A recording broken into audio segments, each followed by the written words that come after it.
This is Roger Simon with PJTV, and I'm here with my friend Walid Shoebat. He's a former terrorist and author, and probably one of the leading people in the world watching out for Islamic terrorism and scanning Islamic websites. We have him with us tonight in the wake of a big crisis in New York. That, of course, is the possible building of the Ground Zero Mosque by Imam Faisal Abdul Rauf. Let me start this off, and then you're going to do most of the talking. I'm talking too much. I'm going to read one paragraph from an article by Abdul Rauf from the New York Daily News. There's a method to my madness, bear with me. It begins this way: my colleagues and I are the anti-terrorists. We are the people who want to embolden the vast majority of Muslims who hate terrorism to stand up to radical rhetoric.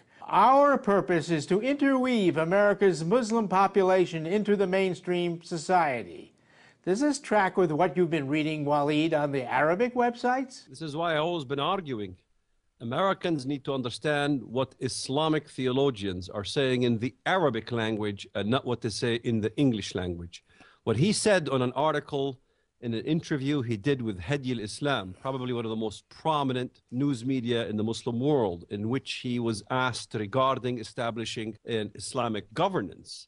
And he said, throughout, and I quote him, exact quote, throughout my discussions with contemporary Muslim theologians, it is clear an Islamic state can be established in more just a single form or mold.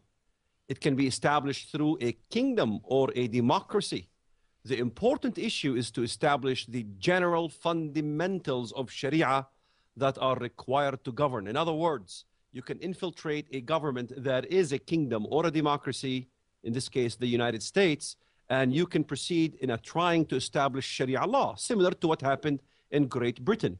They do it through peaceful means, and they claim to be anti-terrorism, while the agenda is to hide the slick willies of the Islamists in the United States of America to call for more implementations of Sharia laws.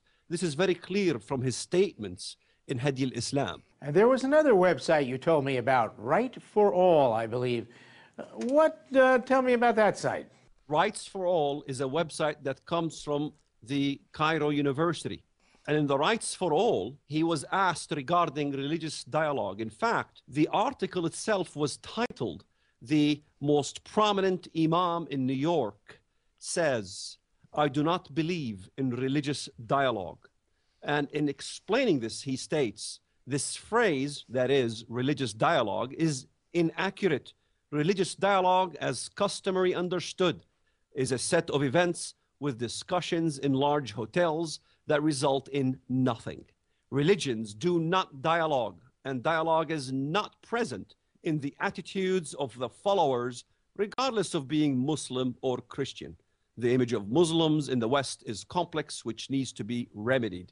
So he does not believe in religious dialogue at all, yet his whole movement is about religious dialogue in the English language. He has this Cordoba legislation thing, and why would he choose the name Cordoba? Because you have to understand that in 7/11, that the Islamists began an expedition by Tariq ibn Ziyad that was to Islamize Spain. And prior to that, they used the same methods in taking peoples from Spain who were collaborating with the Muslims to try to infiltrate Spain. So he is modeling what happened in Spain, even in the naming of his organization. Why do you think he chose the New York Daily News, then, to write the opposite of what he's saying on these other Arabic-speaking websites? Because the Islamist apologists and the slick willies of the Islamic movement want to use the liberals predominantly because they have an agenda, because since the liberals are looking forward for an Islamic democracy of a sort.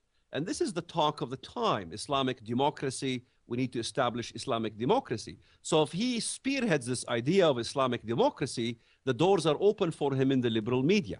So he uses liberals, and he is funded by many liberals to do his movement in the United States of America. So they're essentially what Lenin called useful idiots. That is correct. He used, I think, specifically the New York Daily News, which is not known as a liberal paper in the sense that the New York Times is, isn't it? The community in New York are going to object in building a mosque. Imagine, you know, building something where Japan attacked the US at Pearl Harbor, building something, a temple or Japanese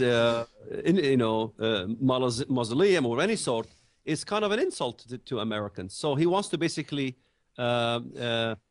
ease up the idea of establishing a mosque in the center of ground zero. This to him, because Americans don't understand that establishing a mosque is what is considered in Islamic Sharia as waqf. Waqf is Islamic property. And Islamic Sharia, once you establish a waqf property, it remains to be an embassy to represent Islam forever. It is not permitted in Sharia to demolish or remove it or cancel it. So building a mosque at that point, and in which in the future, if any objects, you have to understand the Muslim world will be extremely violent, because it is unlawful for non-Muslims to dismantle a Muslim mosque, since it's considered an embassy. Now, apropos of that, you told me a very interesting story offline about that other website, Hadul Islam, and a fatwa that was on there. It sort of jives with all this. Tell us about that. The fatwa in Hadul Islam was the Muslim was asking for help. He purchased a piece of land, and he learned that there was somebody who was interested in purchasing the land from him, but he was a Christian who wanted to build a church. So he was acquiring for a fatwa whether he is permitted to sell it to the Christian who wants to build a church. And the fatwa was very clear. You cannot sell a piece of property for the establishment of a Christian church, because this infuses the enemies and emboldens the enemies against Islam to have a church in a Muslim land that is purchased by a Muslim. So exactly the opposite of what they're doing in New York. Absolutely. And if you look at all the websites that Islamic fatwas are on, anytime you get into marriage with a non-Muslim, you get to a land purchase from a Christian by a Christian, is absolutely prohibited, unless, of course, this woman that you're about to marry must convert to Islam. The marriage of a Muslim girl to a non-Muslim is to be executed by the family. This is, of course, very elaborated in Umdat as-Saliq, which is the Muslim guide in foreign lands. Muslims, by and large, have the Islamic guide. And in the guide itself, it says, if your children leave the religion of Islam, then they must be executed by the family. Wow. So now this is all going on right at ground zero.